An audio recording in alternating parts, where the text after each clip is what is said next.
Hi, this is your host, Laura Powers, and I'm so pleased today to have Mariko Frederick on the show. We're here to talk about many things, including abundance, aligning with our spirit and soul purpose, and really happy to have you here. You have a really fascinating story. I've been looking forward to this conversation all day. Thanks so much for being a guest on the show. Thank you for having me. I'm honored to be here.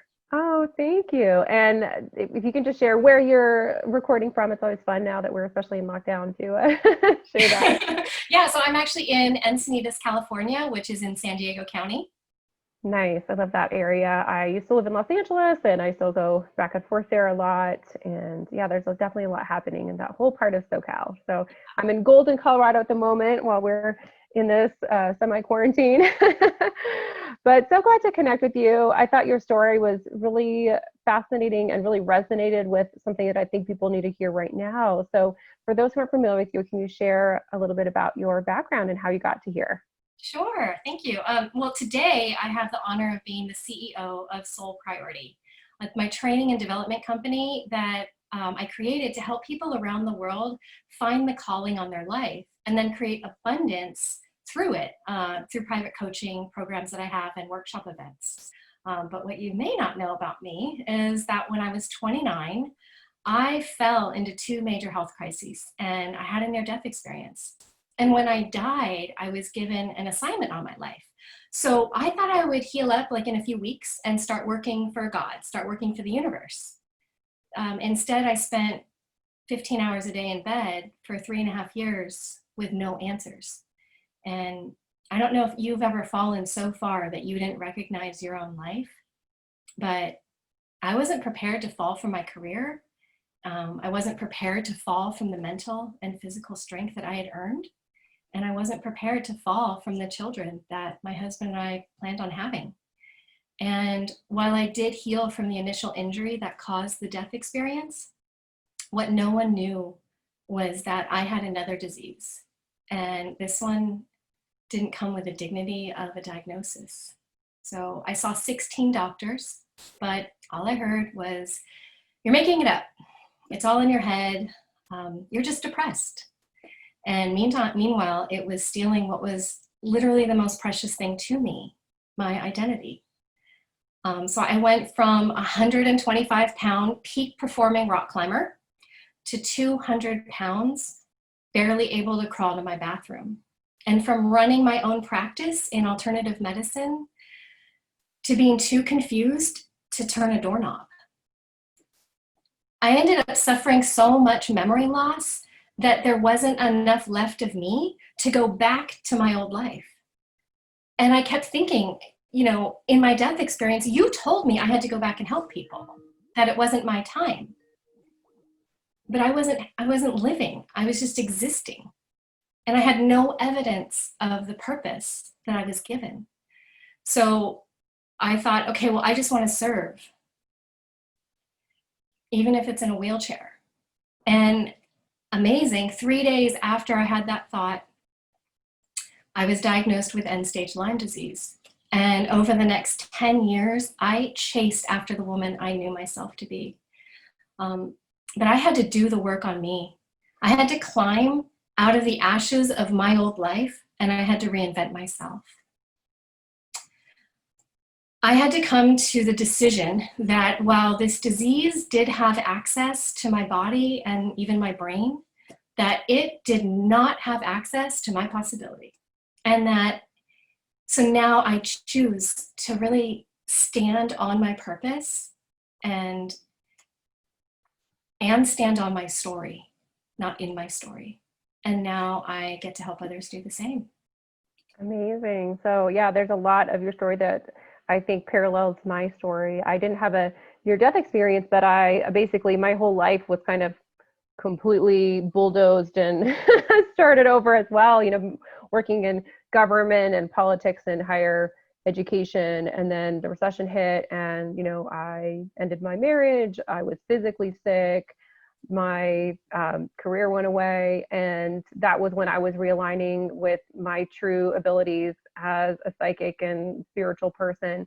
And though it didn't, come forward for many years. I was dealing with my own health issues, and I never had a medical diagnosis of meaning I never had a test, but I do believe that I had it. And and I think a lot of people have it, actually. And unfortunately, there isn't a lot of testing. It's not something that's in most people's minds. And also, I think that the way it's thought that we get it is way too limited for what actually happens, because there's a lot of people that, for example, have never had a tick bite, but I think have it.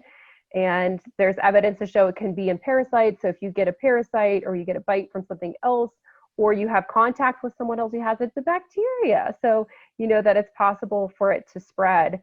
And I think it's actually a huge issue right now, especially with coronavirus, that there's a lot of people who have it and they don't even realize they have this serious health condition, because sometimes it doesn't really show up until you have something else that triggers it and your body's really run down, and then it like comes on full force. That's what I found anyway. Exactly. Yeah, it just kind of takes over. It's such a silent disease. And a lot of people, how would you know you have a tick bite? I happen to see the tick crawling off of me, and I happen to have the bullseye rash, but honestly, the tick was so tiny. I didn't think a thing of it because I was living in the mountains at the time. I was living in Lake Tahoe, and I was used to like bigger ticks, right? Those big gray ones. So when this little tiny kind of black and red one walked away, I was like, oh, I just brushed it off. Well, I didn't realize that what I saw was tiny was actually fully engorged. So Right. You don't even know if you had one. Right. Just a mosquito bite that you just pass off as like a normal mosquito. Yeah. Right. And I think just because something is small doesn't mean it's not mighty. I mean, I think we're seeing this kind of micro macro aspect right now with full force with coronavirus, and it's really little, but that doesn't mean that it can't completely devastate us. The same thing with like an atom bomb is way more powerful than a regular bomb, so just because something is small doesn't mean it doesn't have a great impact. But the positive side is, even if we're small in comparison to the universe, doesn't mean that we can't have a huge impact as well, right? Yes, yeah. And sometimes I think it takes that little invisible nudge, from the universe to launch us into what's next for us, right? So right now, the coronavirus is talking about that. Everyone's having to pivot. Everyone's having to think differently about where we were a month ago, 6 weeks ago, right? So sometimes, not everyone's living in the blessing of Corona right now. We're not seeing our next. We're not seeing what possibility this is giving some people, or a lot of people. We're seeing a lot of the devastation and the fear, but there is always, to your point, there is a light side to this. Yeah, absolutely. For me, when the recession happened and everything, it felt like it was taken away, and it was devastating. Like I remember feeling like I am literally being destroyed. Like my ego, like who I thought I was, and the life that I had before was like gone, completely gone.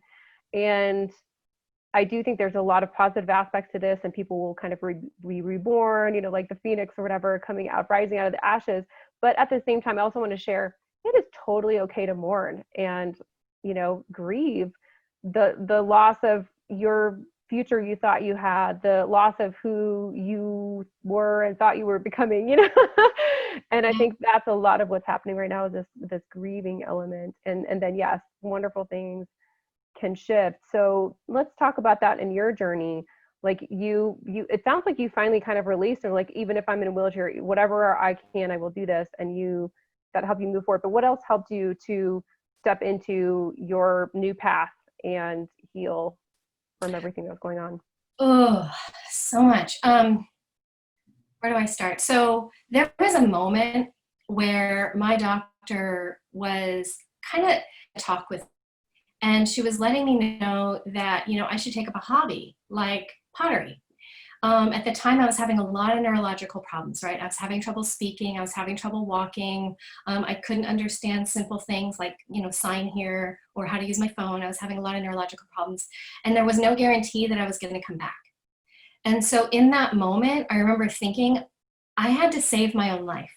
Medicine might not save me. I might have to save my own life.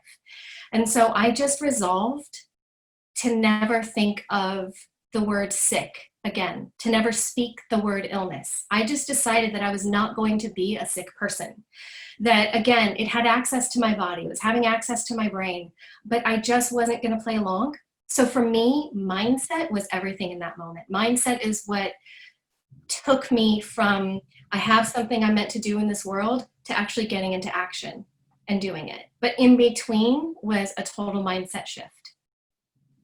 Yeah, and I think when you're in the darkest time, your dark night of the soul or whatever you want to call it, it's so hard to feel positive. So I want to say that because I want to acknowledge how difficult that is for everyone, especially who's going through it right now. But one other thing that came for me was when I was in that place was like, well, there's nowhere else to go but up. Like, Hey, what, what have I got to lose? Like, for me, it was completely strange and felt very foreign, but I was definitely guided to do it, to start, doing psychic work. And I was like, here's me formerly working in government and politics. Like, for me as a psychic was like, what? No way. But at the same time, it was like, well, what's the worst that could happen at this point? Literally everything's been taken, my relationship, my livelihood, my money, my health, who I right, thought I was. who you thought you were, right? Yeah, I think that's the biggest thing for a lot of people, where so much of our identity often is revolving around whatever we do. Mm-hmm. And the truth is, that's not who we are. I mean, as a soul, we are so much more and deeper than that. Now, there are things that we are here to do that are very important and are definitely part of who we are, but they are not us. Meaning, like, what we do is not, you, Mariko, or me, Laura, or even at a deeper level, our higher self, which is even just these personalities that we have in this lifetime, are just a very small portion of that. Yeah. So I think this is really important. Now, you talked before we were recording about how abundance is so important, and it basically, like, we all have access to it. And I think this is an especially important message right now. So how are we able to tap into that, especially when we're feeling cut off, or if we feel like we literally have, nothing in our life right now? So abundance, when I left this world, I don't usually say die because we don't die. And when I left this world, I never felt more alive than after I left this world. So, but when I did leave, you get shown a lot of things, right? You get like a big 30,000 foot overview of the truth. And what I saw, and partly what I came back to teach, is abundance, of course, is creative energy. But the problem is we put abundance and we put our money in a little cage. And we say, okay, that's hard to make, right? We have a belief that money is hard. Money has to be earned, and there's always a struggle, right? We have these internal beliefs whether we got them from our parents or whoever. We generally, as a society, believe it because we've put abundance in a cage. And yet, funny thing, we don't put music in a cage, and music is abundant energy. We don't put poetry in a cage. We're not afraid to run out of artists right now or to run out of artwork. It's all part of the creative energy, right? So whether it's music, poetry, writing, art, it's all part of the creative energy, including money. And so, but we've put money, we've locked it in a cage, and we've said, oh, but that's hard to find. So first of all, I think the first step is really realizing money is created, not earned. Right. And it's this funny thing too, where I don't think people fully understand in a way how imaginary money is.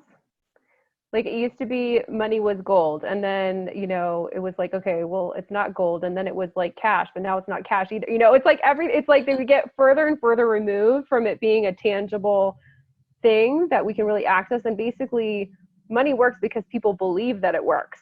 It's in many ways, it's just a psychological construct. Mm-hmm. And what that means is then we can shift our construct, and that's so powerful. And one of the things I'm really feeling about money right now is that there's a lot of heavy energy associated with money and lack of money. And you keep bringing up creativity, and I feel like this is really important, because one of the things that I have found to really pull me out of, if I'm ever feeling kind of down, it's like, use your creativity, because it is very hard, I think, to use different parts of your brain at the same time. So if you're in that worrying, overly analytical, fear aspect, and then you change the part of the brain you're using to the creative part, I don't think you can really do both at the same time. Mm-hmm. And I feel like a lot of people, what's happening right now is they're being realigned to whatever their creative purpose is. And it's like, oh, that job that you had that took all your time, that's being taken away. That commute, that whatever that is. And this is not for everyone. This coronavirus is having a different impact on different people depending on what's going on for them. But for some people, that is what's happening, is to tap into this creativity. So you've mentioned creativity a lot. Can you talk a little bit about that as it relates to your journey? Yeah. I think you said it though. Right now, it's really about what are you creating in the world? And right now, I think we're all being recreated, and that's a fact, right? Everybody is going deeper. Even if you're on the front line working as a nurse, you got to dig deeper right now. Or if you're a teacher, right? You're reinventing yourself. And so I think everybody's being called to work on a higher creative level and serve. And so with creative energy, it's about not just what can I create for myself and serve myself. No, those days are over. What can I do to serve the world? What can I do to make this world a better place? And so I think right now we're being called to use this creative energy to make the world a better place. Yeah, no, I think it's really important. And there's a little expression that I heard when I was getting a psychic training, which was, if you get nervous, focus on service. And it's like so simple, but also so powerful. So focus on serving, creating. Again, it's like that positive energy. Like, we are important. I'm not saying we're not important, but in the bigger picture, we are part of a bigger piece. So when we stop focusing so completely on whatever is just our experience in that moment, I think it really creates this kind of expansive energy that allows us to shift past that fear, worry, nervousness, or, whatever perspective that you're going through at the time. Right. And I think one issue that we're all faced right now is, worrying. So the way I see it, worry is a socially acceptable form of fear. And so right now, like literally, you're supposed to be worried. Aren't you worried? Oh my God, this has happened. Aren't you worried? Well, but what if we choose to step out of worry? What if we just consciously chose to say, well, what if I don't want to worry? What if I choose to have more powerful thoughts than that, right? Again, abundance is creative energy. We can choose our thoughts. We don't have to choose what everyone else is choosing. We don't have to choose fear and worry. But it's easy to do, right? Because it's kind of just like rolling with everybody, and it's easy to roll downhill. But if you start to climb it, wait a minute, I'm going to shift my mind. I'm going to shift my thoughts. I'm going to create my little area here for myself, for my family, and then go outward. 6 months from now, life's going to look a lot different for those people. One of the things that has been really, what's the right word, disconcerting, a little sad to me, is it's not even just that everyone's worrying. I feel like there's a lot of people that are judging others for not worrying. Ooh. Like big time, like how dare you go outside? How dare you, protest? How dare you, whatever? And because other people aren't worried, they're being judged. And I feel like that's a slippery slope, but also, do what works for you. And I feel like we should not be judging others for not being in a fear state, because I think you're completely right that worry is just another form of fear. Yeah. And if we're finding ourselves doing that, then I think the best thing, because again, we can't control others, is to redirect, like, okay, where is this fear in us? What can I do to release this? What am I facing that's bringing terror? And one of the biggest messages that I'm trying to get out, and I'm sure this is a line for you since you've had a near-death experience, is death is not something to fear. It really isn't. That's not to say that you might not have some tough experiences as you're going through the process, but hey, being born is really tough. I mean, honestly, when people have like regressions going back to their birth, and they're like, that was the horrible thing I've ever faced. And I'm like, so we just don't remember that for the most part, most of us. But I'm just saying, like, it is a birth, and actually, I think the transition to the other side is much easier for a lot of people than the one coming in to this one. And it's not something to fear. And once we get on the other side, it's amazing. Like every single person that I've talked with who's had a near-death experience, their experience of the other side is amazing. It's incredible light. They feel loved, supported. And yet, when we think of death, it brings fear and not this like releasing, wonderful, beautiful energy. And for me, I've not had a near-death experience, but I remember the other side from before I was born. Me too. Oh, it's so unusual, actually. That's so cool. I knew you were like, yeah, it's very unusual. And so for me, I feel like I've always known what that felt like. And I just want everyone, if that's what you're afraid of is the death part, like, don't be afraid. Like, that's a beautiful, wonderful thing. And let's not be in a hurry. We all have things that we came here to do, you know. You don't need to hurry the process along, but at the same time, not to fear it. Yeah. Yeah. It's a beautiful spiritual experience. We're all, everyone's going to go through it, and it is an experience, and it's absolutely beautiful. It felt very natural. I think we think of death as sort of almost a natural, something to be avoided. And then when you're Yeah. doing it, you're like, oh my God, this feels so right. It feels natural. It feels familiar. And there is no fear once you're in the midst of leaving your body. Like literally, I don't mean you're not afraid. I mean, fear ceases to exist, and you Right. just are love. Yeah, I don't think you can be in love and fear at the same time, right? Oh, So right? once you're kind of like, you can't be in fear. I think creativity is love in a way, right? And so when you're Yeah. tapping into that, it's the opposite energy of fear. And I feel the same thing about when you go on the other side. Like, so one of the things I have done in my work is help ghosts cross. And I've also been at people's bedside, when they were passing, and helped transition in that way. And it's always amazing to me when that shift happens, when a soul is crossing into the light, that all that emotional baggage, fear, stress, worry, anger, it literally can't go to the other side. And I just will feel and sense it all just like release, because Mm-hmm. you can't be in love and fear, anxiety, stress, anger, and anger. In the one hand, I think there's anger is in some ways above fear, because at least there's a power to it, right? Mm-hmm. It's like there's usually someone feels at least like they're not a victim. They have energy, but it's still rooted in fear Yeah. at its core. If you're angry, it means underneath it there is fear. Mm-hmm. Yeah. Yeah. What is your memory like of the other side? I mean, not from the near death, but you said from before you were born. I'm curious because this is a very unusual topic. It's so unusual. In fact, before we got on the call, I was saying that the near-death experience is really just a tiny part of my actual story that I'm here to share.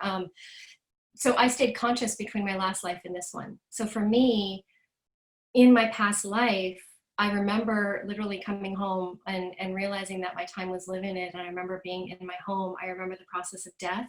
And then I remember everything that we go through before we're born again. And for me, it's not Wow. really a memory. It's kind of like last Tuesday. I don't Yeah. remember last Tuesday. It's just like, I don't feel separate from that person because I'm not. I just had a different story, right? So for me, and I felt just as modern today as I did. Actually, I felt very modern, right? Standing in my window at the time of my 2-story home. It was a stone building, hundreds of years ago, or even 1,000 years ago. Watching the guy with the cart, the who had the vegetables, pushing the Mhm. cart. And to me, in that moment, I felt as modern as a man standing in his New York Manhattan apartment. Mhm. Yeah, So I it's think not a memory, it's just who I am. we tend to think of these different times as if it was so different, but the human experience and our perspective and everything has remained the same, whether hundreds or thousands of years or decades or whatever has passed.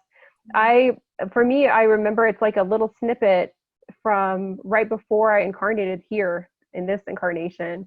I just remember being surrounded by a group that I believe now is like my council, and they were like, it's time to go. And I was like, oh, okay. Like, just because it's so great on the other side. And I knew that I had some tough things that were coming up in this life as well.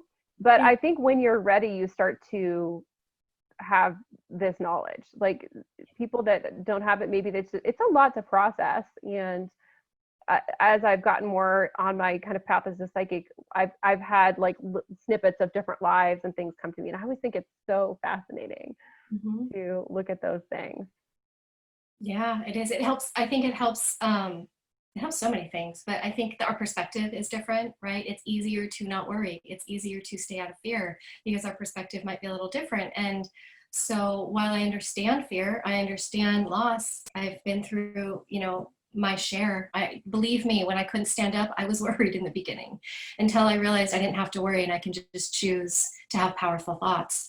But it does change your perspective forever. It doesn't change who you are. I think it aligns with who you are. It changes your ego, right? Your ego has very little to do with you after you see that other side, or as you remember the other side. You realize who you are, and then you know who you're not. So then you play the role and you live according to what your soul's here to do. And then your ego has less power over you. Yeah, and that's And I you think have, that's moments, right? Like when you left, sure. during the recession, I'm sure there was a freak out moment, because there is for all of us. Oh, oh Absolutely, yeah, we're human. And then it's like, yeah. oh, but wait a minute, I can come into alignment and this could be really good. Yeah, the more I go along this journey, the more I think I realize the more we're kind of tapped in with that all that ego fear stuff is not really us. Like it feels like it's us, but it really isn't our core like inner being. That doesn't mean we don't feel it deeply. Yeah. Believe me. I mean, like when I was going through that process and it was after the sort of bulk of the recession had happened, but I think we were still kind of healing as a society. And I just remember feeling like I feel like who I am is being destroyed. Like it literally felt I was being like torn apart. It felt almost violent in terms of like how it felt to me. But now that I have been recreated in a way, it feels like, yeah, but that was like I wasn't enjoying that existence. Like that wasn't where I even wanted to be, even though I feared its destruction at the same time. So just I hope that helps people. So in terms of like tapping into this abundance and also, our purpose as a soul, and I think they're connected actually deeply for most people. How do we align with that? How do we find that? I feel like that's hard for people a lot of times. So this is the funny thing. So of all the people that I've worked with, right, and I've worked with a lot, and that's one of my gifts, is that I could see what you're meant to do before you leave this world. Your purpose isn't hiding from you. Your purpose is probably the most obvious thing about you. That you're like, when you lose your keys and you're looking everywhere and you're like, oh my God, they're in my hands. That's kind of like your Yeah. purpose, right? So it's something about you that's so obvious that you're like, oh no, that's just me. That's just normal. No, it's not. It's uniquely you. You came here to serve with it. So lean into it. Don't look so hard for your purpose, because it's probably something that's just overly obvious to you. So for me, I can say, in my life, I've always been highly intuitive. I have the memories from my last life that I thought were totally normal. I thought everyone remembered. I was 19 years old by the time I found out that not everybody remembered everything, right? It's the most obvious thing about me. It was my purpose to finally share the entire story of the journey of the soul. And it took dying when I was 29 to get the message that you need to go back and help people and really expand on that. But it was too obvious for me, so I kept missing it. And so I had to practice in alternative medicine, and I worked in, a trauma intensive care, and I was just doing other things that allowed me to use my gift of intuition, but I wasn't really doing the thing I came here to do, because A, it was too obvious. B, this is for a lot of people, you don't think there's any value in it. No, I people think wouldn't want I think it, right? that's one of the biggest blocks is not only people wouldn't value it, but society has taught me not to value it for myself, so whatever it is. And I mean, I feel like this happens with everyone where, we come in and we love to, paint or perform or sing or, and, kind of invent things, kind of fiddle around with things. And then society's like, nope, that's not practical. And then we have to, like for me, there was this whole kind of clearing out that had to happen of, well, what was practical had to be taken away, because the truth is there really isn't practical or impractical in a way. It's just what's aligned and what's not aligned. Mm-hmm. Because if something is aligned, I mean, you can do great at it. Picasso, Lady Gaga, Richard Branson. Pick any person who's successful, and like it could easy to think in the beginning that whatever they were wanting to do was impractical and hard to make money at. But they've done pretty well. They've done incredibly well, and they're both, incredibly unique. So that's, I think, my biggest regret when I left this world, in between lives, they show you what I call the big you, right? They show you what your big potential could have been. And when I left this world, I saw what my gift was. I knew, I'm no dummy. Like, it's obvious. It's the obvious thing about me in my last life. And I was highly intuitive, but I didn't want to use my intuition. I didn't want to because I was so good at what I did. Well, when I left this world, they showed me that had I used my intuition on the level and on the level that I had the potential to, I would have created the help, the way that I helped people would have grown exponentially 400 times. 400 times. Had I used my gift, done what I was doing, I was very successful. I made money. But I didn't use that one gift that was just too obvious. And so when I left that life and they showed me, my response was, okay, put me back in, I'll do that. Oh my gosh, I didn't realize how easy that was. Put me back in, I'll do it. And they said, you can't. You died. And you'll never be that person again. Yeah. And that's a level of regret I don't want anyone to have. So Yeah, I think it's so hard because we know, our soul is so wise, but when we get incarnated, I think almost everything in society is designed to teach you the opposite of what your soul knows. yes. And so When it's this, people like you pop out, finally brave enough, right? Willing to show up in the world and get out of your old career and say, okay, I'm just going to be authentically me, unapologetically me. I'm going to share my gift on a high level. And that's what the world needs right now, because we need example and we need bravery and we yeah, need uniqueness, right? And so everybody has that. And it takes, people like you saying, okay, well, I'm going to do this. I'm going to do my work in the world, and I'm going to do it on video, and I'm going to do it on a podcast. Because yeah. people need to feel, as you know, people need to be invited into this. It's funny, but they almost need to be invited into working on their purpose on a higher level. Yeah, I agree. And, I think we're also working on it. I'm still working on clearing through my blocks. I mean, I think I've cleared to a level, but there's always still more to go. And, that's why we're here. And it's beautiful, actually. Yeah. And it is scary. I think the thing that was the hardest for me was that kind of coming out of the psychic closet, honoring my abilities. And by the way, I say that, and like, I've had crazy experiences because I could be a trance medium.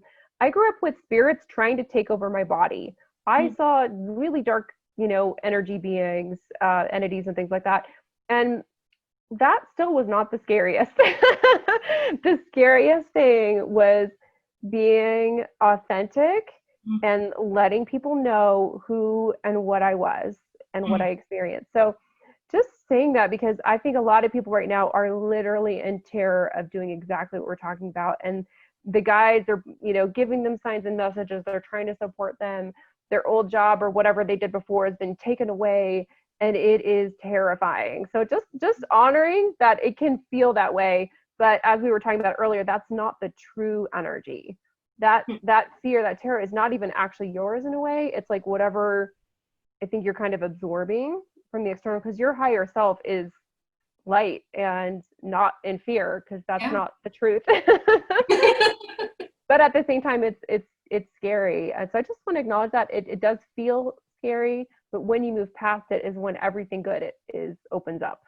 So I think that's when the abundance opens up. And that's not to say that it's going to be like bam immediately. We're living in a physical time of incarnation where, for our own safety, we don't manifest instantly. So we don't like manifest right away being eaten by a scary creature or whatever. Right. But it does. Tiger. Yeah, exactly. But at the same time, like, once you release that fear, there will be things that come in so beautifully. So, oh my gosh, this has been so fun. Is there anything else that's coming to you to share with our listeners today? Oh gosh. Don't leave anything behind. When you're meant to do something, like it, just don't leave this world without getting it done. Play big, play full out, live full out.